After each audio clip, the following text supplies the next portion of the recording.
ನಮಸ್ಕಾರ, ಆರ್ಗ್ಯಾನಿಕ್ ಕಿಚನ್ಗೆ ಸ್ವಾಗತ. ಇವತ್ತು ನಾನು ಮಾಡ್ತಾ ಇರುವಂಥ ರೆಸಿಪಿ ಆರೋಗ್ಯಕರವಾದ ರುಚಿಕರವಾದ ಗಣಕೆ ಸೊಪ್ಪಿನ ಬಜ್ಜಿ ಮಾಡ್ತಿದ್ದೀನಿ. ಇದನ್ನು ಕಾಶಿ ಸೊಪ್ಪು ಅಂತಲೂ ಕೂಡ ಕರೀತಾರೆ. ನಾನು ಇದನ್ನು ಈ ರೀತಿ ಬಿಡಿಸ್ಕೊಡ್ತಿದ್ದೀನಿ. ಮುಂದಿನ ಚಿಗುರು ಹಾಗೂ ಎಲೆಗಳನ್ನ ಮಾತ್ರ ಬಿಡಿಸಿಟ್ಕೊಳ್ತಾ ಇದ್ದೀನಿ. ಬನ್ನಿ ಇದನ್ನು ಹೇಗೆ ಮಾಡೋದು ಅಂಥೇಳಿ ನೋಡ್ಕೊಂಡು ಬರೋಣ. ಮೊದಲಿಗೆ ಕಡಾಯನ ಇಟ್ಕೊಂಡು 1 ಸ್ಪೂನ್ ಆಗುವಷ್ಟು ಎಣ್ಣೆ ಹಾಕ್ಕೊಳ್ತಾ ಇದ್ದೀನಿ. ನಂತರ ಬಿಡಿಸಿರುವಂತಹ ಎಲ್ಲ ಸೊಪ್ಪನ್ನು ಹಾಕಿ ಇದನ್ನು ಚೆನ್ನಾಗಿ ಬಾಡಿಸ್ಕೋಬೇಕು. ಇಷ್ಟು ಸೊಪ್ಪು ಹೋಗಿ ನಿಮಗೆ ಒಂದು ಅರ್ಧ ಕಪ್ ಆಗುವಷ್ಟು ಸಿಗುತ್ತೆ ಅಷ್ಟೇ. ಆವಾಗವರೆಗೂ ಇದನ್ನು ಚೆನ್ನಾಗಿ ಫ್ರೈ ಮಾಡಬೇಕು. ಚೆನ್ನಾಗಿ ಬಾಡಿಸ್ಕೊಳ್ಳೋಣ. ಇದನ್ನು ನೋಡಿ, ಈ ರೀತಿ ಪೂರ್ತಿ ಕಮ್ಮಿ ಆಗುತ್ತೆ ಈ ಸೊಪ್ಪು. ನೋಡಿ, ಹೀಗೆ ಕೈ ಬಿಡದೆ ಸೊಪ್ಪನ್ನು ಫ್ರೈ ಮಾಡ್ಕೋಬೇಕು. ಸೊಪ್ಪೆಲ್ಲ ಎಷ್ಟು ಕಡಿಮೆ ಆಗಿರಬೇಕು.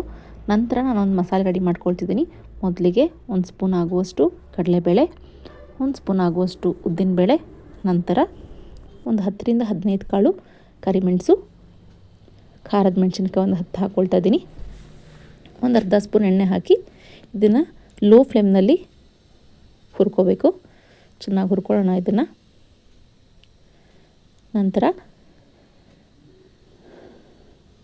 1 ಸ್ಪೂನ್ ಆಗುವಷ್ಟು ಅಕ್ಕಿನ ಹಾಕ್ಕೊಳ್ತಾ ಇದ್ದೀನಿ. ಅಕ್ಕಿನೂ ಸಹ ಹಾಕಿ ಲೋ ಫ್ಲೇಮ್ನಲ್ಲೇ ಒಂದು 2 ನಿಮಿಷ ಹುರ್ಕೊಳ್ಳಿ ಸಾಕು. ನಂತರ ಒಂದು ಅರ್ಧ ಸ್ಪೂನ್ ಆಗುವಷ್ಟು ಜೀರಿಗೆ, ಇದನ್ನು ಕೊನೆಯಲ್ಲಿ ಹಾಕ್ಕೊಂಡು 1 ನಿಮಿಷ ಹುರ್ಕೊಳ್ಳಿ ಸಾಕು. ಇದಾದಮೇಲೆ ಇದನ್ನು ತಣ್ಣಗಾಗಕ್ಕೆ ಇಟ್ಕೊಳ್ಳೋಣ. ನಂತರ ಇನ್ನೊಂದು ಮಸಾಲೆ ರೆಡಿ ಮಾಡ್ಕೊಳ್ಳೋಣ. 1-2 ಸ್ಪೂನ್ ಆಗುವಷ್ಟು ಎಣ್ಣೆ, ನಂತರ ಒಂದು 5ರಿಂದ 6 ಎಸಳು ಬೆಳ್ಳುಳ್ಳಿ, ಒಂದು 4ರಿಂದ 5 ಮೀಡಿಯಮ್ ಸೈಜಿಂದು ಈರುಳ್ಳಿ ಹಾಕ್ಕೊಳ್ತಾ ಇದ್ದೀನಿ ಕಟ್ ಮಾಡಿ. ಇದನ್ನು ಸಹ ಒಂದು 4ರಿಂದ 5 ನಿಮಿಷ ಹುರ್ಕೊಳ್ಳಿ. ಸ್ವಲ್ಪ ಇದು ಕಂದು ಬಣ್ಣ ಬರೋವರೆಗೂ ಹುರ್ಕೊಳ್ಳೋಣ. ನಂತರ ಒಂದು 4 ಟೊಮೆಟೊ ಹಾಕ್ಕೊಳ್ತಾ ಇದ್ದೀನಿ. ಹುಳಿ ಟೊಮೆಟೊ ಹಾಕ್ಕೊಂಡು ಇದನ್ನು ಸಹ ಹುರ್ಕೊಳ್ಳೋಣ. ಚೆನ್ನಾಗಿ ಹಸಿ ವಾಸನೆ ಹೋಗಬೇಕು, ಅವಾಗವರೆಗೂ ಹುರ್ಕೊಳ್ಳೋಣ. ನಂತರ ನಿಂಬೆಹಣ್ಣಿನ ಗಾತ್ರದಷ್ಟು ಹುಣಸೆ ಹಣ್ಣನ್ನು ನೆನೆಸಿಟ್ಕೊಳ್ತಾ ಇದ್ದೀನಿ. ಆಮೇಲೆ ಅರ್ಧ ಇಂಚು ಚಕ್ಕೆ, 2 ಲವಂಗ ಹಾಕಿ ಹುರ್ಕೋಬೇಕು. ಹುರಿದಿಟ್ಟು ಇದನ್ನು ತಣ್ಣಗಾಗೋಕ್ಕೆ ಇಟ್ಕೊಳ್ಳೋಣ. ನಂತರ ಒಂದು 4 ಚಿಕ್ಕ ಚಿಕ್ಕ ಪೀಸ್ ಕಾಯಿ, ಬೇಡ ಅನ್ನೋರು ಸ್ಕಿಪ್ ಮಾಡ್ಕೊಳ್ಳಿ.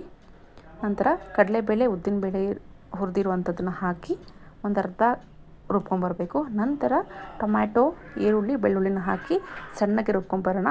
ಕೊನೆಯಲ್ಲಿ ತಣ್ಣಗಾಗಿರುವ ಗಣಕೆ ಸೊಪ್ಪನ್ನು ಹಾಕಿ ತರ್ತರಿಯಾಗಿ 1 ರೌಂಡ್ ರುಬ್ಕೊಂಡು ಬನ್ನಿ ಸಾಕು. ನಂತರ ಇದಕ್ಕೆ ಒಗ್ಗರಣೆ ಕೊಟ್ಕೊಳ್ಳೋಣ. ಮೊದಲಿಗೆ ಕಡಾಯಿಗೆ 4ರಿಂದ 5 ಸ್ಪೂನ್ ಎಣ್ಣೆ ಹಾಕ್ಕೊಂಡು 1 ಸ್ಪೂನ್ ಆಗುವಷ್ಟು ಸಾಸಿವೆ, 1 ಸ್ಪೂನ್ ಆಗುವಷ್ಟು ಜೀರಿಗೆ, ನಂತರ ಒಂದು ಅರ್ಧ ಸ್ಪೂನ್ ಆಗುವಷ್ಟು ಅರಿಶಿಣದ ಪುಡಿ ಹಾಕ್ಕೊಳ್ತಾ ಇದ್ದೀನಿ. ನಂತರ 4ರಿಂದ 5 ಎಸಳು ಬೆಳ್ಳುಳ್ಳಿನ ಜಜ್ಜಿಟ್ಕೊಂಡು ಹಾಕ್ಕೊಳ್ತಾ ಇದ್ದೀನಿ.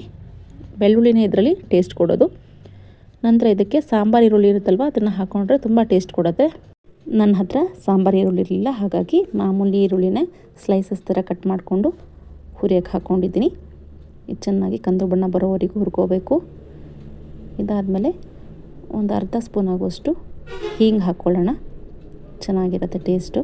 ಇದನ್ನು ಸಹ ಹಾಕ್ಕೊಂಡು ಫ್ರೈ ಮಾಡ್ಕೊಳ್ಳಿ. ಇದಾದಮೇಲೆ ಸ್ವಲ್ಪ ಮಸಾಲೆ ಪುಡಿಗಳನ್ನ ಹಾಕ್ಕೊಳ್ಳೋಣ. ಇದೆಲ್ಲ ಮನೇಲೇ ತಯಾರಿಸಿರುವಂಥದ್ದು. 1 ಸ್ಪೂನ್ ಆಗುವಷ್ಟು ಧನಿಯಾ ಪುಡಿ ಹಾಕ್ಕೊಳ್ತಿದ್ದೀನಿ.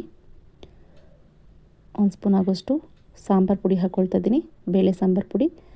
1 ಸ್ಪೂನ್ ಆಗುವಷ್ಟು ಅಚ್ಕಾರದ ಪುಡಿ ಹಾಕ್ಕೊಂಡಿದ್ದನ್ನು 1 ನಿಮಿಷಗಳ ಕಾಲ ಹುರ್ಕೋಬೇಕು.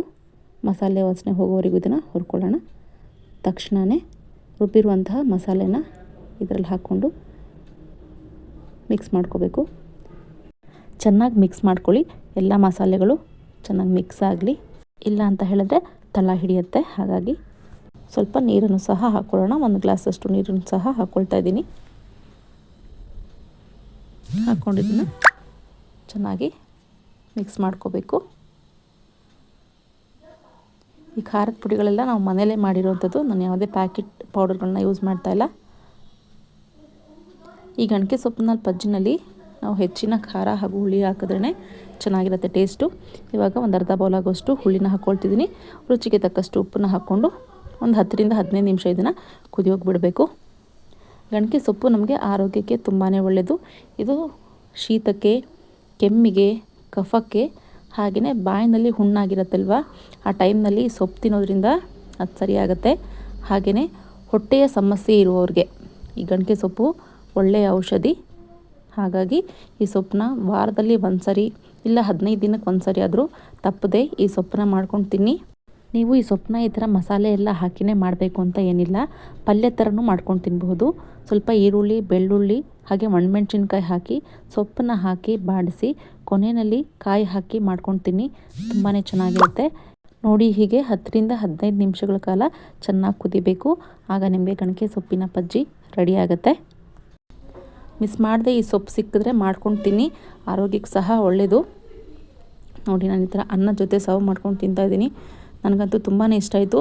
ನೀವು ಸಹ ಒಂದ್ಸರಿ ಟ್ರೈ ಮಾಡಿ ಹೇಗಿತ್ತು ಅಂಥೇಳಿ ಕಮೆಂಟ್ ಮಾಡಿ ತಿಳಿಸಿ. ನಾನು ಈ ಚಾನಲ್ನ ಸಬ್ಸ್ಕ್ರೈಬ್ ಮಾಡ್ಕೊಳ್ಳಿ, ಲೈಕ್ ಹಾಗೂ ಶೇರ್ ಮಾಡಿ. Thank you.